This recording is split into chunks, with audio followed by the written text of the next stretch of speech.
9, 8, 7, 6, 5, 4, 3, 2, 1, 0. Women's Wrestling Talk, the #1 women's wrestling network on the planet.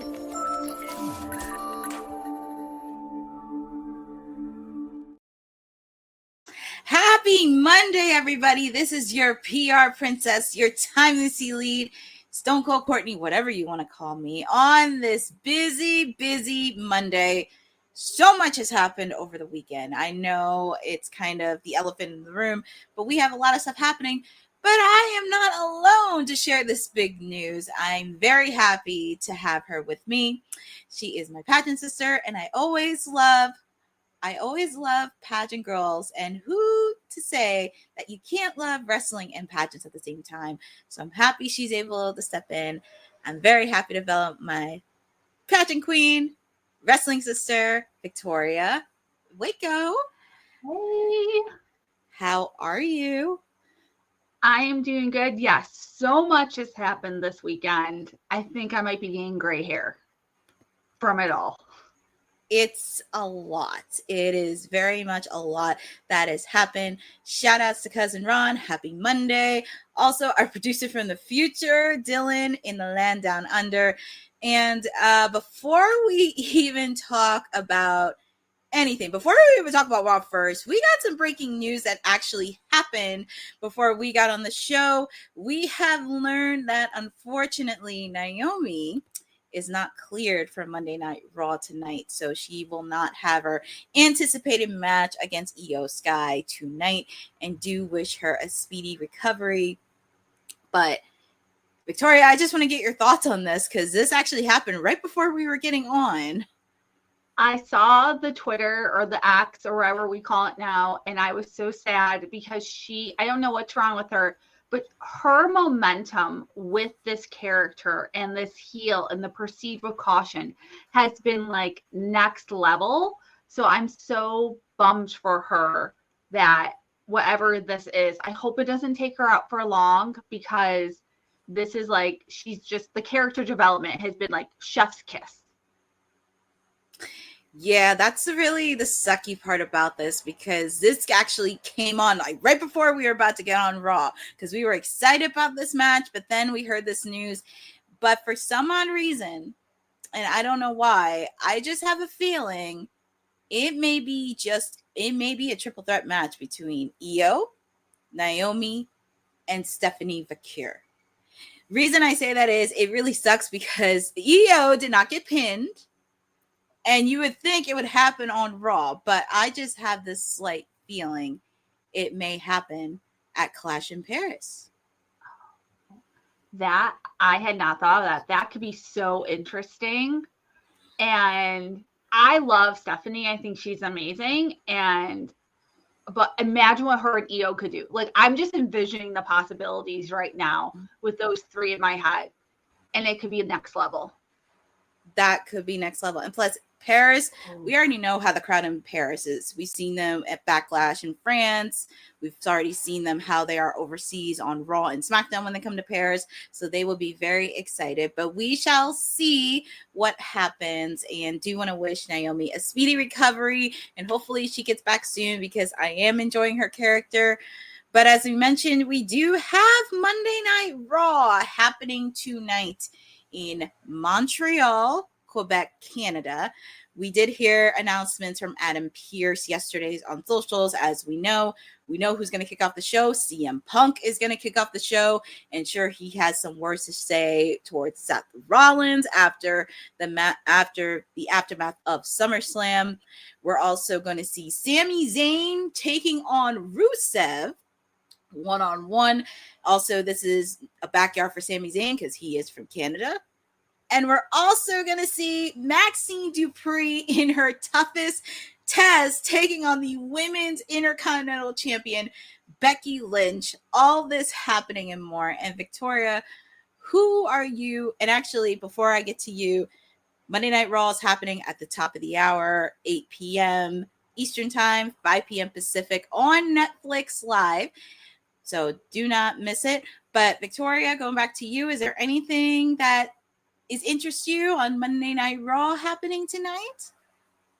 I mean, whenever CM Punk is on the mic, it's fire. So we know it's going to be an awesome intro. I'm wondering, though, if we're going to maybe see LA Knight barge in after what happened.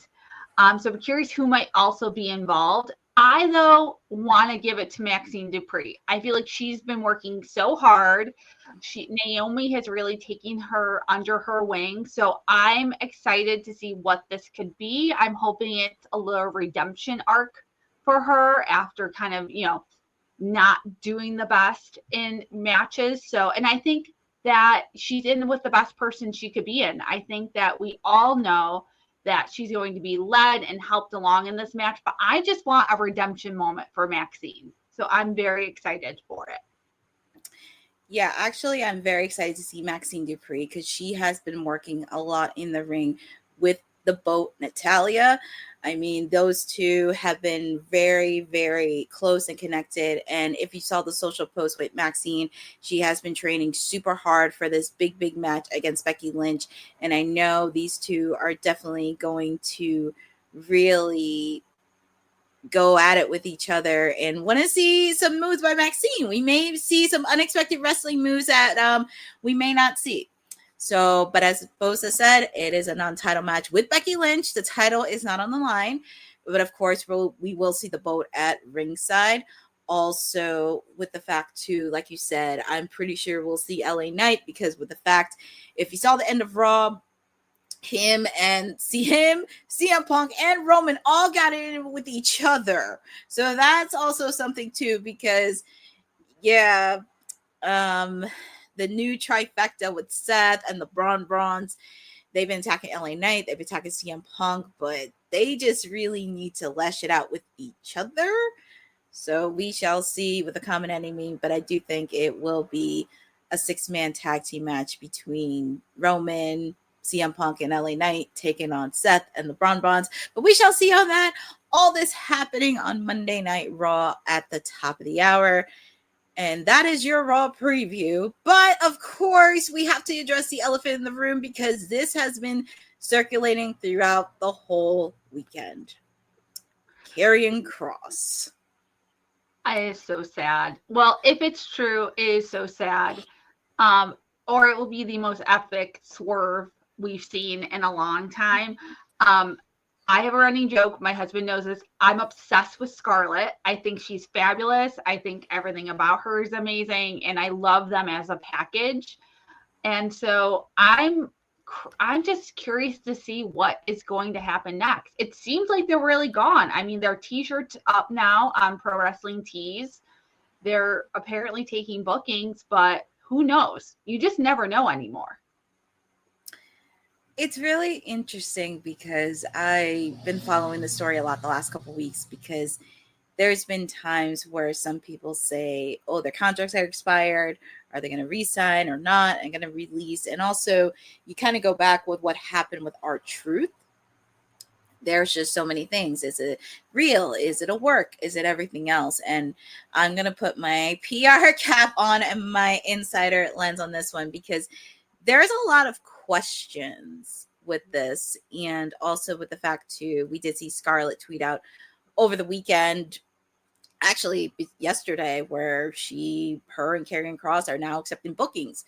They're accepting bookings right now. And so far, some of them have already taken bookings. But Scarlett, you're more than welcome to come on Women's Wrestling Talk with us. We're more than happy to. But I think it's just one of those things. And even for me, I have to be careful too, because we always want to make sure with insiders, because a lot of times some of these wrestling, and this is no shade to some of like the wrestling media outlets like Uncle Dave, Fightful, like anybody else, but a lot of times we don't know what happens behind closed doors. And especially when it comes to contracts, because contracts can be very funny. They can be very funny and interesting because we don't know how much the money's going to go or the back end when it comes to contract, or also if they have agents too. That's also something to really think about. So there's a lot of layers to really consider. And also with the fact too, it's just being mindful of it and being very careful, especially when you report it. And then sometimes when you post it, 5 minutes later, it comes back a whole different story. So it's just really being mindful, especially when it comes to reports like this in contracts, negotiations, releases. And as I mentioned, especially when we had it with R-Truth, people thought like, oh, he's going to be released. But also he came back and signed a contract. So I would not be shocked if it was under the rug, that Karrion and Scarlett's deal. So that's something I would not be surprised if it's under the rug, closed doors, or something else to happen. But we shall see. And this is a developing story that's happening. I would not be shocked if the fans chanted, "We want Cross" either tonight, tomorrow for NXT, and Friday on SmackDown. But this is a story that we will be closely following and developing. So we shall see on that. We should. And if anyone saw, Uncle Howdy had a really kind of cryptic message. That was the part where I thought it might be a work. Is he kind of pointed to that maybe Cross could be aligned with them, which was talked about also in the big, if you haven't had a chance to watch the Killer 2 documentary that was just also released. So who knows? I'm like, I won't be surprised by anything at this point. I know, Sindel, honey, my other WWT sister, she's a huge fan of Karrion Kross. She's been an advocate for Karrion Kross since she's been on here. And I know she would have had a lot to say regarding Karrion Kross and Scarlett's situation. But we shall see on this, because this will be a story that will be happening all week. And I'm sure she's going to be giving a lot of her say on the Kayfabe podcast later this week. But we shall follow this story. This story is definitely developing, so be on the lookout for that. But if it does happen, do wish Karrion and Scarlett the best. And this is not the only thing that's happened over the weekend. Ashanti the Adonis announced he is exiting WWE. This report actually happened over the weekend by Fightful, that it was announced actually on social media yesterday that Ashanti announced that after 6 years with WWE, he'll be leaving the company. And he noted that he's looking forward to be able to show the world what he can really do in the squared circle. And Victoria, I just want to get your quick thoughts on this. And where do you think next is going to be for Ashanti the Adonis? If I was him, I would go to New Japan. If he can get in. Like, I think that would be a really great move for him. I think he could build himself up. I think his style could work well there. But it is always a bummer when you're someplace that long, and I don't think they've truly saw his value, or maybe he didn't sell his value enough. You know, there's tons of stuff backstage. We just don't know what's happening. I think for this one, it's going to be very interesting. I know I wasn't very interested in his character in NXT, but I do not want to see anybody get out of their job. I do not want to see anybody get released at the end of the day, because I feel like this whole year we have seen people get released and go to other companies and figure out what's what. But I know you said New Japan. I would like for him to go to TNA. Oh. The reason I said TNA is because he has been wrestling there a lot the last couple of weeks, and we have seen people who have gotten released got picked up in TNA. We've seen Indy Hartwell now in TNA. We have seen Mara Sade, formerly known as Jakara Jackson. We've seen the Inspiration come back, formerly known as the Iconics. So I wouldn't mind seeing him be in TNA, and sometimes it would be really great for him, and also getting an opportunity to kind of be in that picture, not only in the international title division, but I would love to see him be in the X division title picture with Leon Slater. I think that would be really good for him. Also, I would not be surprised if he reunited with his former tag team partner under First Class, with the fact that Casey Navarro got kicked out and Rich Swann is back in, and also the alignment that they have with Trick Williams. But TNA seems like a good opportunity for him. But do want to wish Ashanti the Adonis the best of luck and in his future endeavors. And also, we've had some reports, and we have another person who got released from WWE, Braun Strowman. And this was actually a very interesting story that I read. Apparently, we know earlier this year he got released from the company in that huge mass cutting right after WrestleMania. He recently took to social media to blast WWE for continuing to use his image in their promotional materials. And it really began when a fan on the social media platform, I'll call it Twitter, pointed out that Strowman was featured heavily in WWE's SummerSlam promotional content, including on the WWE Unreal docuseries and in the pre-show video packages. And the fan tagged Triple H and questioned why Strowman was cut if his likeness was still being used. And also his response to that, because someone made a stupid business decision, and also with the fact too that public frustration because he still had a project with the company that was set to be released. His new food series, Everything on the Menu with Braun Strowman, which was produced by WWE Studios, is supposed to premiere on the USA Network this fall. And the whole full social media exchange can be found on his Twitter account. Victoria, I just want to get your quick thoughts on this with Braun Strowman and everything else. And also, was he wrong in everything that he said? I mean, I love Braun. I was very sad to see him go. I do get with his age and his injuries why, and he was moving slower, why they felt like cutting him was smart. I do think that maybe it wasn't long enough image because they could get some free like double end publicity with his show being on USA. Like maybe some like parts of the company weren't talking to each other when the decision was made, because that seems like an odd gap that they're usually really good about not doing. Like they would hold on to him until they got all the money they could out of him. Them using his image, that's just the name of the game. I mean, they use wrestlers who have been gone for a long time from the company because they have the right to the image. But yeah, I do think with this show, when I heard that, I was kind of shocked, like someone wasn't talking to someone. Yeah, that's always the sucky part about it, especially if you release and everybody's using your face. I just hope he gets a check. That's all I have to say. I'm hoping at least he gets a check. And with the fact that his show is supposed to be premiering in the fall before he's released, I would think at least he would get some kind of check.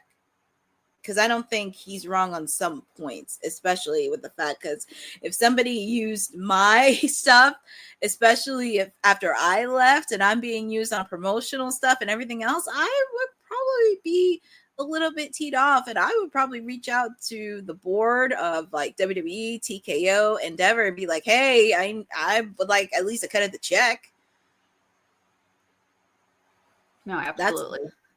Yeah, I mean, hey, I can't knock it for that because I would be paid too.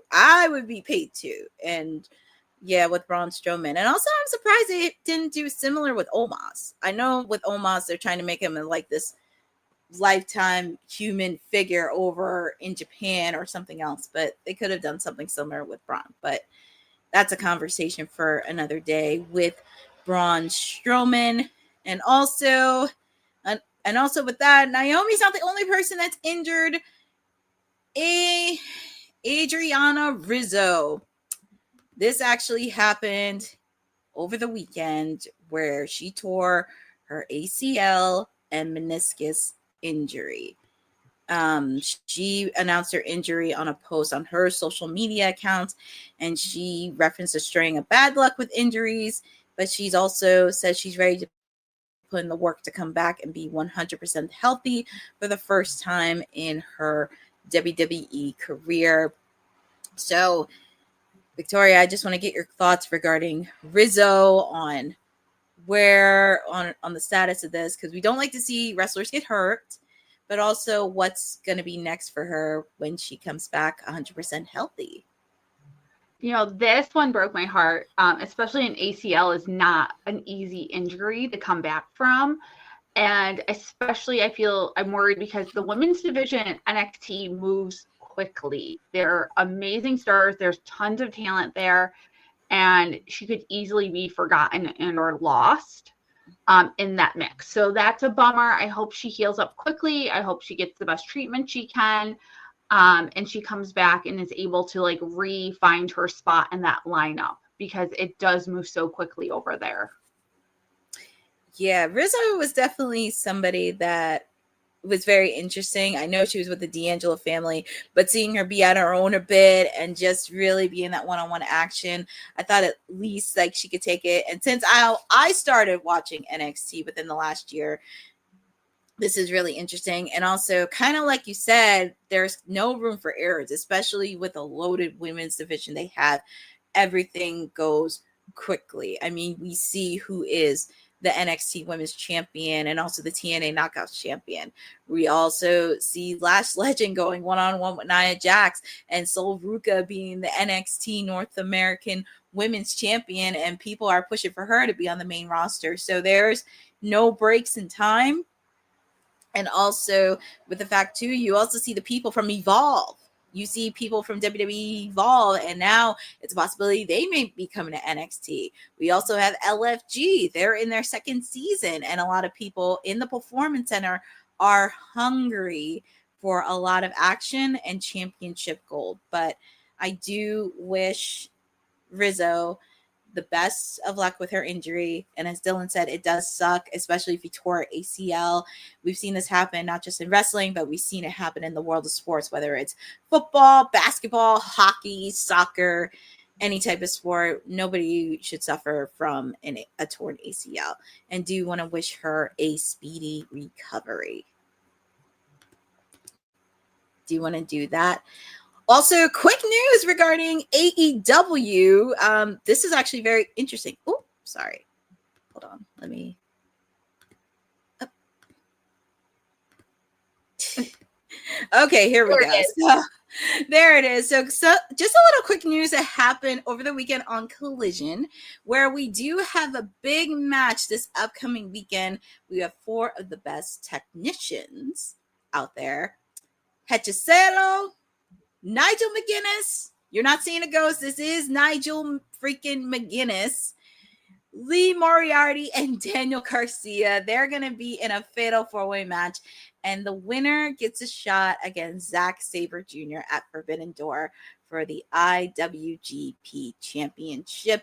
And I'm actually looking forward to this match. And Victoria, I know you do watch every now and then AEW, but is there somebody that you would like to see go up against Zack Sabre Jr.? I mean, I had to refresh it a couple of times when I saw Nigel. I was like, are we, is this real? Are we really? But so I think, I don't know, I have a soft spot for him, and just because of how his career kind of was shortened for a little while, and, you know, he moved into a different part of wrestling. So I don't know. I kind of just want to give it to him. I just feel like it would be such a great story. Can his body physically do it? That's the big question. We saw him in the one match. He did well. And, you know, he's done a couple of other things, but that's just my one concern. As much as I'd like that match, I don't know for his health if it's the best option. I'm just going to rip the Band-Aid off. I want to see Nigel McGuinness against Zack Sabre Jr. The reason I say that is because, as you know, I watch AEW on a frequent basis. If you saw the confrontation they had last year at Wembley Stadium between Zack Sabre Jr. and Nigel McGuinness, the crowd was going nuts in Nigel's home country. Also, with the fact, too, I've seen him wrestle recently. He did wrestle at Double or Nothing, where he teamed up with Daniel Garcia to take on FTR. His match versus Lee Moriarty for the Ring of Honor Pro Championship, that was a banger of a match. And for him, it looked like he did not miss a beat. It looked like he didn't miss a beat. He looks 100% healthy. And this was really, really awesome to do. And yes, Dylan, it's at Forbidden Door. And also with the fact it is in his home country of London, England. So it would be nice for him to have a really good homecoming opportunity for him.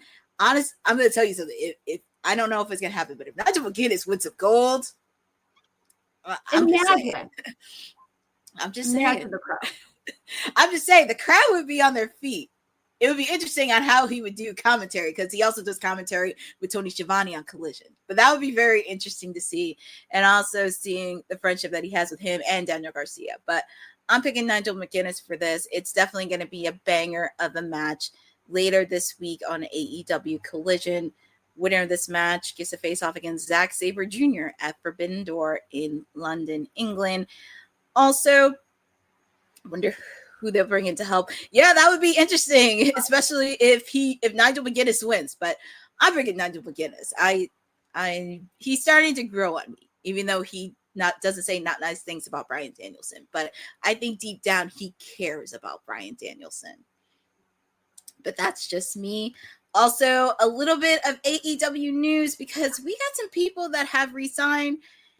Kyle Fletcher had a big match over the weekend for the TNT title, and courtesy of Fightful, it has been confirmed that Kyle Fletcher signed an extension within AEW. We have seen this in the last couple days, from Queen Aminata to the Gates of Agony to Willow Nightingale, all being re-signed in AEW. Yes, he's the Aussie protostar. He's the Aussie protostar. But Victoria, I just want to get your quick thoughts regarding, how do you feel about Kyle Fletcher re-signing, and also did AEW do the smart move? I think they absolutely did. I think he's a great talent. I think it just doesn't make sense not to keep him around. He can do so much, and there's so much more storylines and things you can do with him in that title, that I'm super excited about him just having a home still. Yeah, because the last couple days, as I mentioned, Queen Aminata, Kyle Fletcher, the Gates of Agony, even Dustin did an extension, and Willow. I'm really happy, Tony Khan, because he's thinking about the future of AEW, because as I said, Mercedes can't wrestle forever. Athena can't wrestle forever. Tony can't wrestle forever. Even though I love my client, she can't wrestle forever. Does that hurt you to say? I mean, it doesn't, because when you kind of have to think about the big picture, you have to really think about the future. Like, who is going to lead into the future for AEW? And I think of people like not just Kyle Fletcher, Daniel Garcia, Willow Nightingale, Alex Windsor, Queen Aminata, as I mentioned, Sky Blue, Julia Hart, so many other people leading it for the future. I will throw in Caster and Anthony Bowens as well, leading into that future. And that's just something to really think about, because AEW is in year number 6. And as I mentioned, you know, same thing with Mercedes. The Young Bucks can't wrestle forever. Kenny Omega can't wrestle forever. Okada can't wrestle forever. So this is where you have to think on who is your future stars. Who's your future stars within AEW? Tony Storm can't wrestle forever. Dylan. Victoria, if you don't know, Dylan's from Australia. He doesn't think Tony Storm is Australia because she was born in New Zealand, and then she went to the UK for a bit for training. So, but I think deep down he loves Tony Storm. He loves Tony Storm. He just doesn't want to admit it. Oh my goodness. And in AEW news, we also have Darby Allin, right? Yes, but also congratulations again to Kyle Fletcher. Congratulations on getting that deal. I can't believe I'm saying this. That creep Don Callis has done a good job being a manager. I will give that creep Don Callis credit. I mean, he's doing well with the Don Callis family.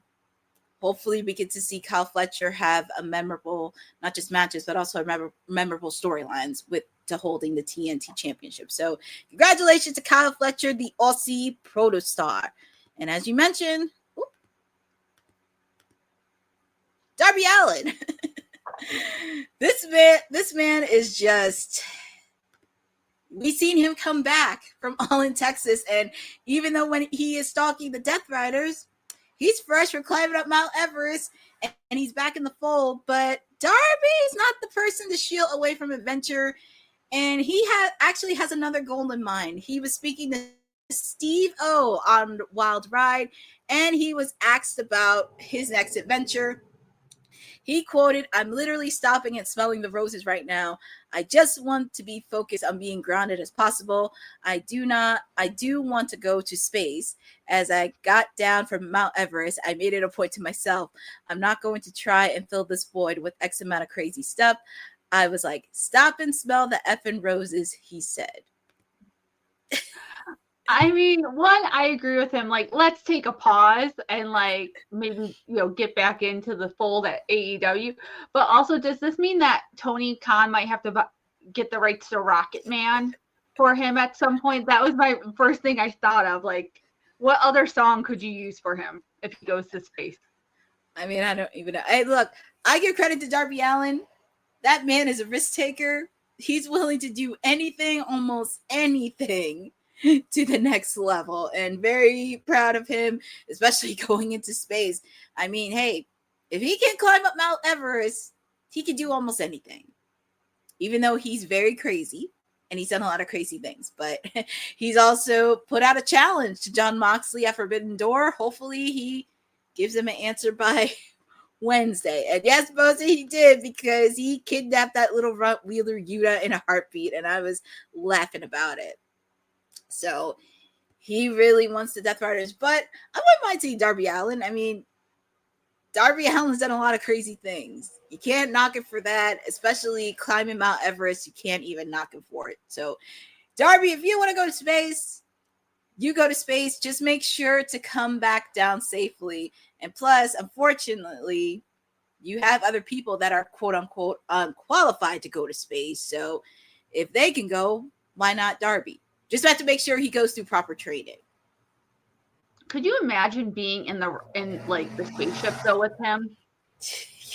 Like a normal, like, will he have the full face? Like, will he have the face done? Like, I'm just imagining other people on that ship being like, who is this guy?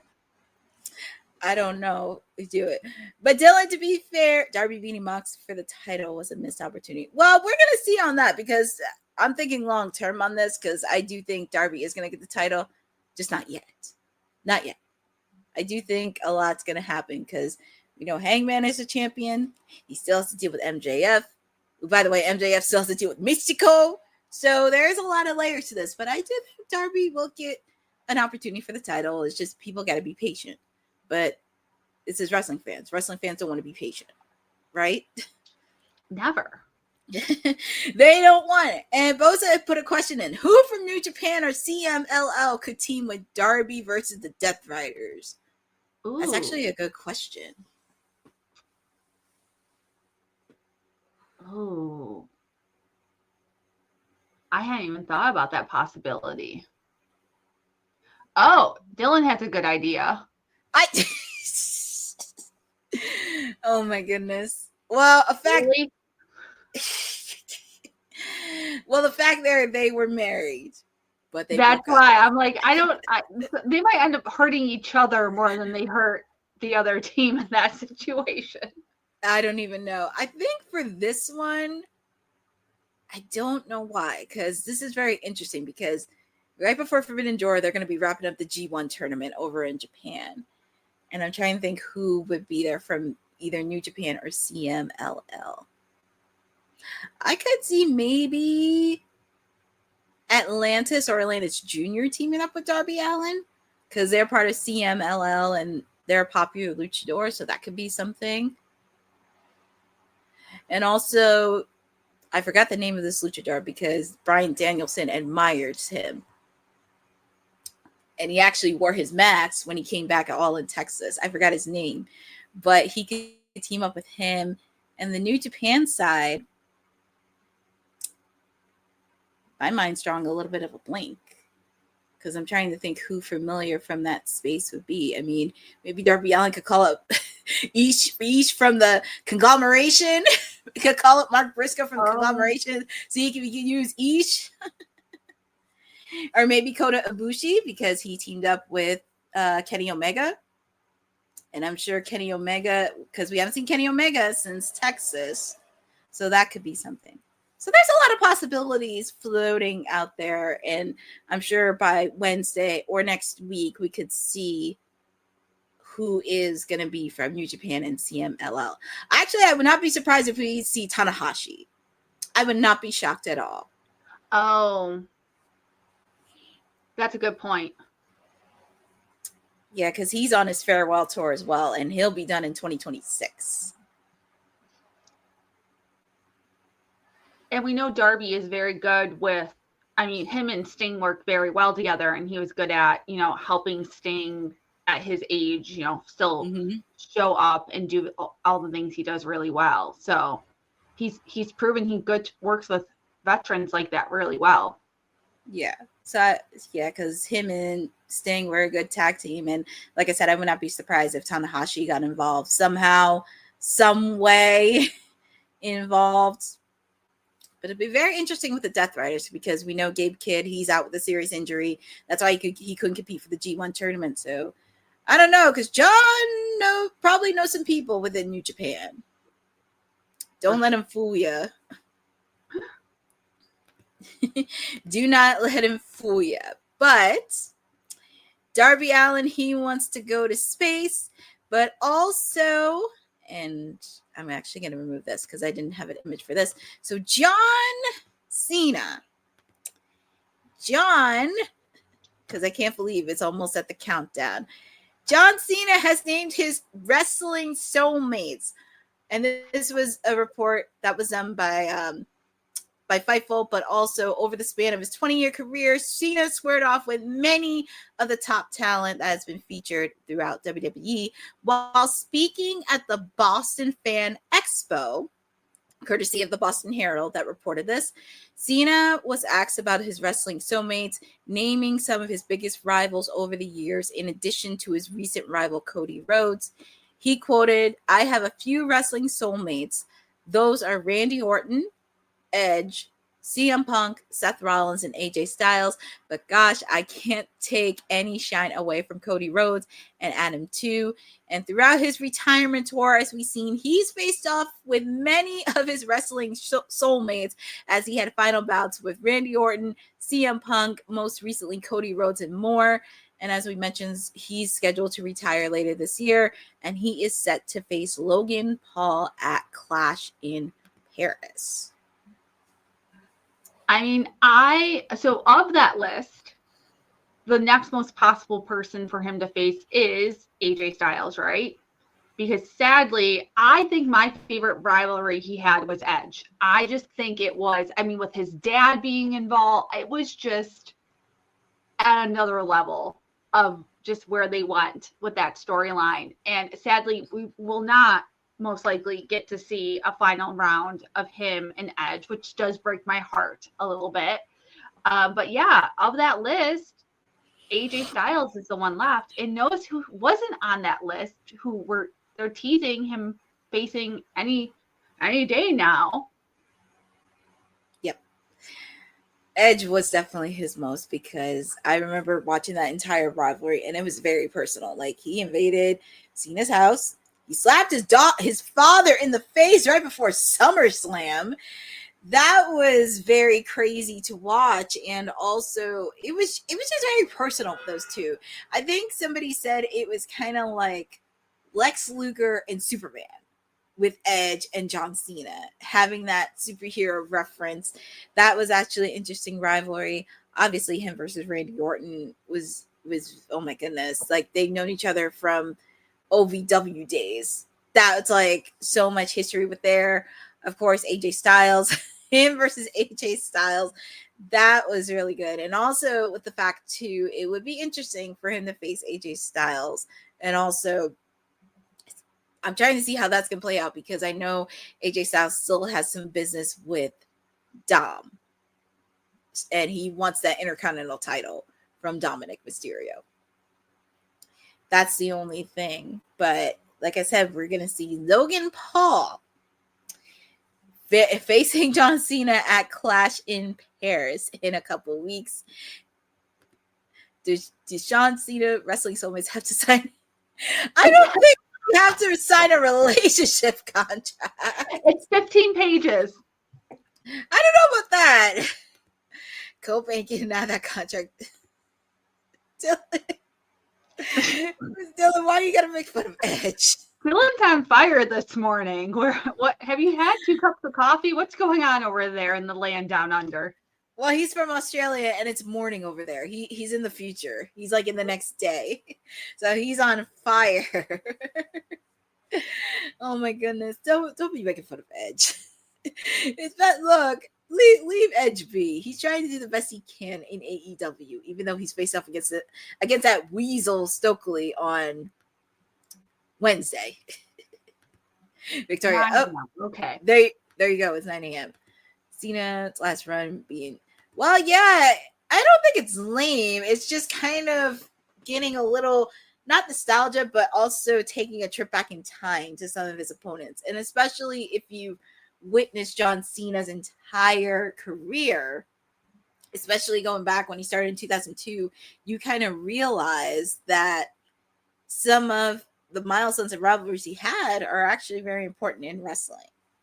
And also with fans, because some fans have not seen John in his title run. They actually got in when he was Super Cena as a babyface. So, of course, they probably got around the time with Edge and Randy, but also it does bring back a lot of nostalgia and memories. So I don't think it's lame, but it's nice to take a trip back in time and also revisiting. I will say this, I will never forget when CM Punk came out in the Thugonomics and he just really dissed Cena. So that was definitely a callback. That was a callback. Those dueling promos of the pipe bomb rehash and that were some of this chef's kiss finest moment. And you could tell they were loving it. Like you could tell they were like in the pocket, knew what they were doing, and ready to roll with it. And I do like seeing him face the older, going back to some of the older rivalries. I find it really cool to see some of them I didn't actively see, in my time watching wrestling. But I do, the thing with Cody, I thought was very interesting too. I'd like to see maybe a rub on one more younger guy. Maybe it is Logan Paul. Maybe that's his next generation rub he'll give. But yeah, I'm curious how they're going to wrap this up because we only have a couple months if he really is done in December. Yeah, so far it's 8. It was 9, but now it's 8. So we shall see. Hopefully he does a round 2 with R-Truth. Or is it Ron Killings? I don't know. Maybe we get to see him versus Joe Hendry in the future. Maybe an interaction with Joe Hendry. I mean, talk about giving a rub to the next generation. That's a passing of baton for sure. Well, we shall see with John because we do have a few months with him left. And as I mentioned a little bit earlier, he will be facing Logan Paul at Clash in Paris. We also had some interesting news that happened regarding, because as we were talking about Clash in Paris, we've had some interesting conversations regarding WWE PLEs. Apparently, allegedly, reportedly scheduled for the same day as AEW All Out. So in a major competitive move, WWE is reportedly planning to run a PLE on Saturday, September 20th, which is the same day as AEW's All Out pay-per-view in Toronto, Canada. And the move will mark the first time a main roster WWE PLE will air in direct competition with an AEW pay-per-view. And according to a report from Post Wrestling, multiple sources have confirmed that a yet-to-be-announced WWE PLE will take place in Indianapolis, Indiana. And as I mentioned, while NXT's brand has held PLE events on the same day as AEW in the past, also with Heat Wave being on the same day as Forbidden Door this year, this would be the first time a main roster event like this has been scheduled as direct counter programming. The start time for the WWE event has not been confirmed, but AEW All Out is scheduled to begin its main card at 8 p.m. Eastern time. I want to get your thoughts on this, Victoria, because this is actually something we've talked about on here regarding counter programming. And also, is this a good strategic move or not so great strategic move from WWE's end? I think it's a pointless one. I don't really feel like you're going to gain. You're not right. It's not about gaining more in this case. It's about helping someone else lose things more often. If this is truly their strategy they're going with now. I think it's kind of pointless. I think that they're clearly the leader. All they're doing in this is actually drawing more attention to there's another option. Oh, and by the way, the tickets are probably cheaper.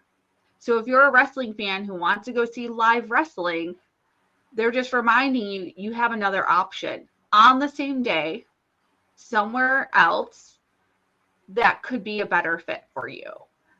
So I could see it actually backfiring a little bit for them. I don't think it's going to hurt their margins horribly, but I also think it's just petty and beneath someone. Like you don't punch down, right? That's the old saying. You don't punch down.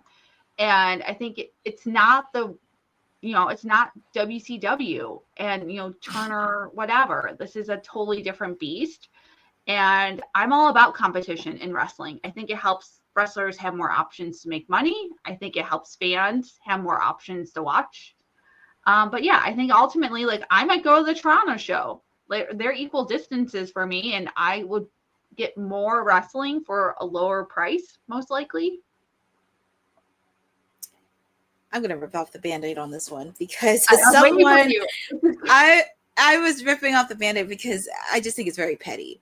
I get what AEW in the past, they had said a lot of things about WWE, but this is not the first time that's happened, especially as I mentioned, Heatwave is colliding with Forbidden Door. We've already seen it happen in Atlanta, where All in Texas had to collide with NXT's Great American Bash. And also the fact, too, they had to do with Saturday night's main event. So it's very hard to say. And also with the fact, too, AEW tries to plan their pay-per-view events in advance because they want to make sure they don't clash with WWE events, especially when it comes to Collision, too, because sometimes they have to collide with Thursday. So they want to do it on Saturdays, depending on WWE PLEs. I just think it's kind of a little bit petty that they're doing this. And also with the fact, too, you kind of mentioned this, Victoria, money. I think everything has to be about money and also seeing how it is moving forward. And also with the fact, too, you have to think like a bang for your buck. Okay, yes, looking at ticket sales, that could be steep. And also with this new deal that's happening with WWE, ESPN, airing all the PLEs, $29.99, $30 a month. That's also another layer, too. But I mean, I'm all good for friendly competition, but at the same time, it's just petty. It's just very petty. And also with the fact, too, it kind of really is a hard to do. Like, we just had SummerSlam earlier this month. They're already getting for Clash in Paris. Also have to deal with Crown Jewel in Australia. Then you have Survivor Series. And also, I didn't mention this weekend, AAA is having a pay-per-view this weekend. So we shall see on that. But sometimes competition is great, but also have to be very strategic on that. Well, MD, to be fair, yes, WWE has the PLEs and they do the 5 matches, but AEW has been doing pretty good with their pay-per-views. They have been doing very good. I know people are like, oh, well, it's very long because sometimes they go for 5-6 hours, which is very, very long, but they do put on solid pay-per-views. And that seems to be their strongest key point when it comes to that. Because sometimes some of the matches, even though it tends to be on Dynamite, they do have stronger matches on the pay-per-views. Now, all of them are not the best matches, but at least they do have some matches at least. And also with the fact, too, recently, people even said All in Texas was one of the best pay-per-views AEW put on so far in their 60-year history. So I just want to be fair. And exactly, Boza, I'm waiting for them to stream on HBO Max. Because if they stream on HBO Max, that would be a total money saver and everything else. And also with the fact they did save on Warner Brothers. So I'm giving AEW the benefit of the doubt. I mean, sure, they've had some messiness and hiccups in between, but they've been around for 6 years. They've been around for 6 years. I mean, WWE has been around forever. They're a juggernaut. We already know they're the top wrestling company in the world. So they are going to continuing putting out the PLEs. They're still going to continue putting out money. And maybe they don't want to admit that maybe AEW is serious competition with them. Maybe because they didn't realize it when they first started. But I mean, and also both of that too. They had to perform in the pandemic and they had to learn to pivot, especially when they came in 2019, right before the pandemic. So, but yeah, it's just the money part with close to $60. It's very hard to watch. And also with the fact too, they are on Amazon Prime.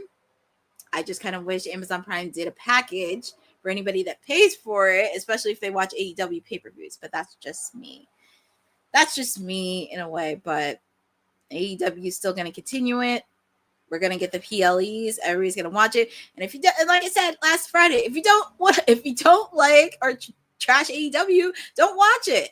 Like, do not watch your pay-per-views. And that's okay. You can still watch WWE. If you don't want to watch WWE, that's fine. If you want to watch TNA, that's fine too. Like, not everybody's going to like AEW, but we're going to see what happens in the coming weeks. But a little bit of TKO news since we were talking about the PLEs. So TKO's Ari Emanuel and Mark Shapiro wanted to get rid of the old pay-per-view motto, and Shapiro describes it as adequate. That's, yep, inadequate. Pretty much, and actually this kind of goes back to not WWE, but it also goes back to the UFC deal that actually happened today. It actually happened today regarding UFC, and pretty much a deal has been announced that will bring UFC premium events to Paramount Plus service following the announcement. And also just a little quick FYI, TKO underneath the umbrella is not just WWE, but also with UFC. So he's pretty much talking about the deal. Ari Emanuel and TKO Chief Operating Officer Mark Shapiro joined CNBC Squawk on the Street to discuss the UFC deal. And Emanuel shared the note that the deal was closed in 48 hours and quoted, "Well, it was the marketplace that was the bidder and many different configurations. It came together in 48 hours after it was multiple players for different configurations of our content. Pay-per-view fight nights, as you know, we have 13 pay-per-views, 30 fight nights, and once his deal's closed, they jump in very quickly. And Mark and team, after we kind of figured out the economics, all the other stuff, Mark and team figured out. Both Shapiro and Emanuel stated that they wanted to get rid of the old pay-per-view model, and Shapiro went on to describe it as antiquated, and a barrier for their fans to get the product. Manuel quotes, "The business of TKO for Mark and I is kind of purpose-built for where the streaming," and Mark has said Netflix, they want big events, so we're going to do the boxing event in September. They have WWE internationally. ESPN wanted a big event. Our big event, which is our PLEs domestically, they got now. David Ellison wants to build his streaming service. We want to broadcast. We want to get rid of the old model pay-per-view. That's what TKO, as we envision, is a long time built. Victoria, I just want to get your quick thoughts on this, especially with this, and also the news that happened regarding UFC signing with Paramount Plus. Yeah, I mean, I will, excited for UFC. My biggest shock is, they kept talking about when TKO was formed, right? That they could do mutual bargaining and work together and that kind of stuff. So it's just very confusing to me that you are again splitting, what's under your umbrella product wise. So now, I'm now having to get ESPN to watch the PLEs, which I have loved Peacock and paying $10 a month to get everything outside of now, of course, Raw and the Raw voltage stuff, because they moved that over to Netflix. I really thought they were going to Netflix. That was what I thought was going to happen when the Peacock deal ended. Everything was going to go to Netflix. So, like, excited for like UFC fans and like having the ability to watch some of that now on Peacock. Don't know, like, it's still to me a little unclear what else is staying on Peacock for WWE, if anything. So if nothing's staying on there, do I really need my Peacock membership anymore? Plus I'm paying more now for ESPN. But like, I'm sure that will all come out in due time. I am very happy with the idea of the pay-per-view model going away. Just again, the cost of everything. If I'm already having to pay for streaming, I like it being included. So do want to give shout outs to UFC on the deal that happened. I know we do have two people on our panel that do watch boxing, and they probably give their thoughts on this as well. Yes, it does announce some money. I don't have a problem with that. And even with the big fights as well, because the only time I hear about the big fights is when it was on pay-per-views, and that's when people had to put money in. But with this new deal and streaming on Paramount Plus, it does save some costs as well. Even as we mentioned with WWE and ESPN airing the PLEs. Also, we've heard about ESPN also acquiring NFL Network. They're trying to be at least the number one network in sports to cover everything, including MMA boxing. So it's going to be very interesting to see how this goes. But, I mean, if it does include the pay-per-views, kudos to them. Congrats to UFC on this deal with Paramount Plus. So lots has happened. And we also have our final story before we get out of here. Lola Vice, right before her big match this weekend at AAA, according to PWInsider.com, Lola Vice has signed a new deal with WWE. This announcement actually happened. Let me pull this up right here. So, as I mentioned, a new report from PWInsiderElite.com has confirmed that the rising star and former MMA fighter Lola Vice has signed a new contract to remain with WWE. The deal was reportedly finalized before her previous contract was set to expire. And Vice's existing deal was scheduled to expire this summer, but the company locked in the new agreement before that could happen, and the length of the new contract has not been disclosed. Victoria, just want to get your quick thoughts on Lola Vice staying with WWE under the NXT umbrella. So happy. I think she is amazing. I love the character. I love her look. I love her ring gear she comes out in. I just love, and I can't wait to see what else she does, because she, I think, is this great example of someone going from like professional fighting, like into pro wrestling, and how to do it so well and so seamlessly. I just love her whole presentation, and I can't wait to see more of her. I'm very happy for Lola Vice, and I'm pretty sure our other panelist said, who has been a good representative of Lola Vice, he would be happy to see her staying underneath the NXT umbrella. I got to watch her since I started watching NXT for the last couple months, but she has been a workhorse. I'm very happy to see her really get into that, and she has done really good in the underground matches. The recent underground match with Jada Parker, she has shown up in NXT. Of course, she's definitely going to be a major contribution with the partnership between WWE and AAA. The big match that she has this weekend. So she really is drawing a crowd within the Latin community, and also really continuing to build up her craft within WWE, NXT. Hopefully we do get to see her have some gold in the NXT realm before she gets called up to the main roster. But also, as I mentioned, NXT's women's roster is loaded. So she is putting in all the work that she can, making sure she stands out from the rest. And hopefully we get to see her back on NXT television soon. Absolutely. Woohoo. Yes. Congrats to her, though.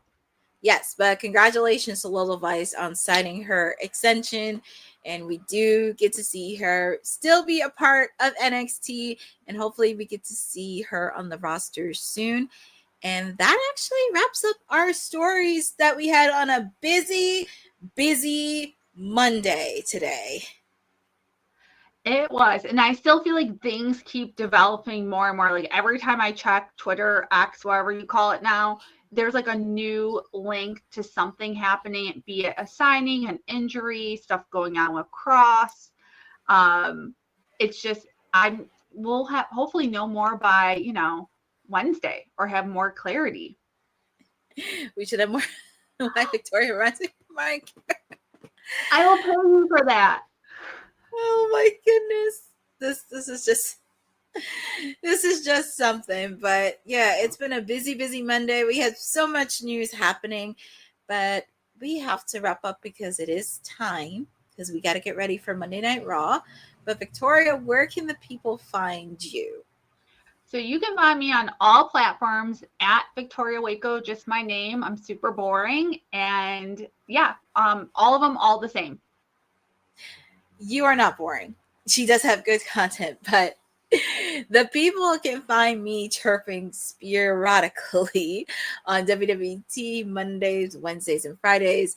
They know Wednesdays is Timeless Elite Wednesday with yours truly, not CEO Wednesday. It is Timeless Elite Wednesday, where we're going to be in Cincinnati, Ohio. We're still on the road to AEW Forbidden Door.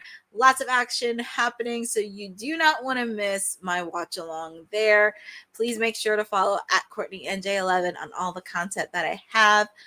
I do have some content up. I'm almost getting ready to post, because we're getting ready to post my interviews from WrestleCon with Francine and Indy Hartwell. I just sent it over to Boss Lady, so hopefully she sets it up this week and we can get those going. But it was really fun interviewing the both of them. So fun to do that. Also, make sure to follow ISPW Wrestling, because yours truly is on commentary, and we do have some shows happening for the fall, for winter, so make sure to follow that. And also Saturday, September 27th in Parsippany, myself and Honey will be at 90s Wrestling Con. So shout outs to ISPW Wrestling, shout outs to Tommy Fierro and the Wrestling Collector for having women's wrestling talk in the building. And also, I did tell us in the chat, and I'm going to say this with all of you. Tomorrow is actually my 1-year anniversary being on Women's Wrestling Talk. Hard to believe I've been here for a year, but it has been very fun being a part of the team with all of you in the chat. Happy to share my own wits and any insider opportunities that I have. So it has been a fun journey, and happy to be part of the team. And who says you can't do pageants? Who says you can't love boy bands and wrestling all together? And that's something that I'm very happy to do. And I get to talk wrestling with all of you. I'm very happy I get to share my own thoughts, not just from a fan perspective, from a PR perspective.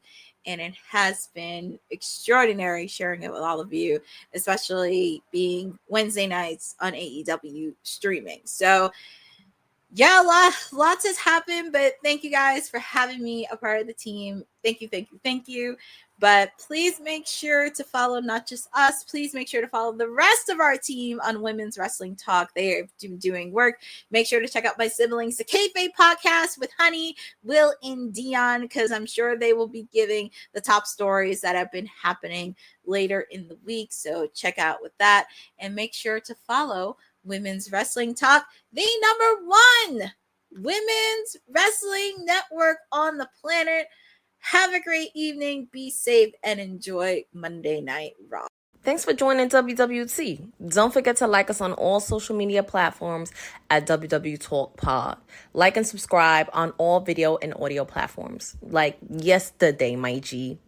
And check out our website at www.talkpod.com. Thanks for watching Women's Wrestling Talk, the #1 women's wrestling network on the planet.